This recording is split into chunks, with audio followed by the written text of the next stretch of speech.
బతికే ఉన్నాడా లేక లాకప్లో బలయ్యాడా అని అనుమానాలు తలెత్తుతున్నాయి. బెజవాడలో మరోసారి లాకప్ డెత్ కేసు సంచలనానికి దారితీస్తోంది. రాజ్యాంగంలో పోలీసుల మరో అరాచక పర్వం. సాయి కృష్ణను తన ముందు ప్రవేశపెట్టాల్సిందేనని హైకోర్టు ఆదేశాలు జారీ చేశారు. దీంతో ఈ వ్యవహారాన్ని పక్కదోవ పట్టించేందుకు విశ్వ ప్రయత్నాలు.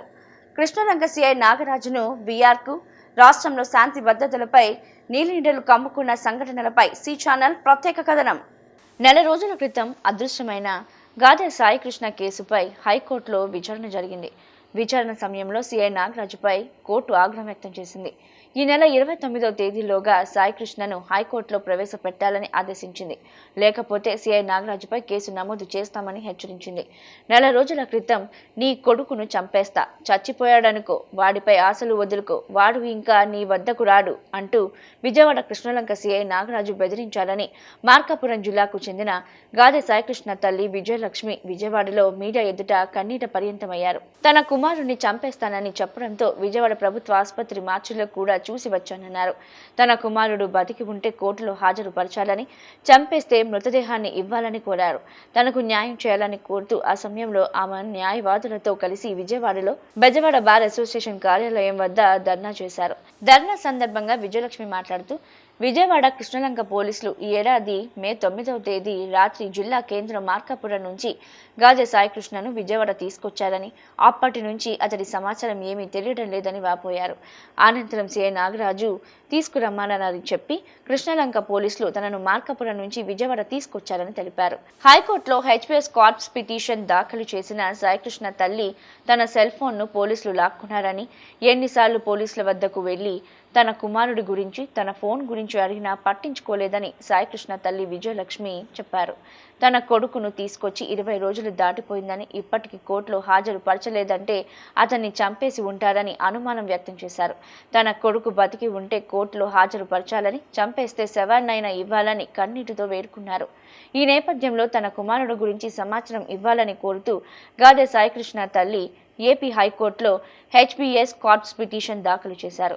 ఆ పిటిషన్పై విచారణ చేపట్టిన న్యాయస్థానం సాయికృష్ణను కోర్టులో హాజరుపరచాలని సిఐ నాగరాజును ఆదేశించారు. కనీసం మీకు నేను చెప్తున్నాను, కట్టుకుని లోపల ఉన్న డ్రాయర్ కూడా సరైంది లేదు, కాళ్ళకి చెప్పులు కూడా లేవు. ఎవరో తెచ్చి పెడితే ఇంత అన్నం తిని ఇంత అన్నం దాచుకుంటున్నాడు. నా బిడ్డని నాకు కాకుండా చేశాడు, నా బిడ్డ నాకు కాకుండా చేశాడు. రోజు నేను అన్నం తిన్నప్పుడల్లా కూడా నేను ఇక్కడ అన్నం తిన్నా, నా కొడుకు ఏం తిన్నాడు అనుకున్నా. నా తమ్ముడు 500 ఇస్తే 300 అడిగేసి 200 నేను తిన్నా. నాకెవరు చూసి ఉన్న అన్నదమ్ములు తప్ప నాకెవరు లేరు. నా పిల్లోడు ఏదోలే నాకు అండగా ఉంటాడు. తీసుకొచ్చేసి వాళ్ళు ఇష్టం వచ్చిన వాళ్ళ పట్టించమని అడిగారయ్యా ఫోన్లో. మా ఓడి ఫోన్లోంచి అవతలను పట్టుకున్నాడు. నువ్వు పట్టుకోవచ్చుగా, నా కొడుకు వాళ్ళు అడిగారు నన్ను, వాళ్ళ అమ్మ బాబులు అడిగారు, మీ అబ్బాయినంటమ్మా మా అబ్బాయిని పట్టించింది అని చెప్పంటే, మా అబ్బాయి అలాంటి పనులు చేయడమ్మా, మరి ఏం జరిగిందో ఏమో, నా పిల్లోడు 15 రోజుల నుంచి కనపడక నేను ఎత్తుక్కుంటున్నాను అని అన్న. లేదు, ఇప్పుడు జైలుకి పెడుతున్నారు మా పిల్లల్ని, ఆ పిల్లల్ని జైలుకి పెట్టారయ్యా అని చెప్పుకొచ్చారు వాళ్ళు. లేదమ్మా అంటే ఆ తర్వాత తల్లి వచ్చింది, నీ పిల్లోడు ఇంకా నీకు రాడు నాకు ఒకసారి చెప్పింది. కానీ నేను నమ్మలా, అందరినీ నమ్మకూడదుగా అయ్యా, నేను నమ్మలా. నా కొడుకును మాత్రం చిత్రవత చేశారయ్యా. నాకు తెలుసు చేసిన వాళ్ళు అందరూ కూడా నేను పైకి వెళ్తుంటే కర్రలు అడ్డం పెట్టారు, నాకు పక్కపక్క నవ్వుకున్నారు ఒకళ్ళ దగ్గర ఒకళ్ళు వచ్చి. నాకు అసలు సరే నిజాలు తెలవనివ్వలా.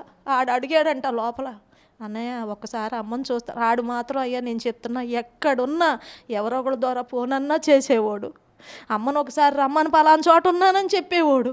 అట్టాగే ఏం లేదని.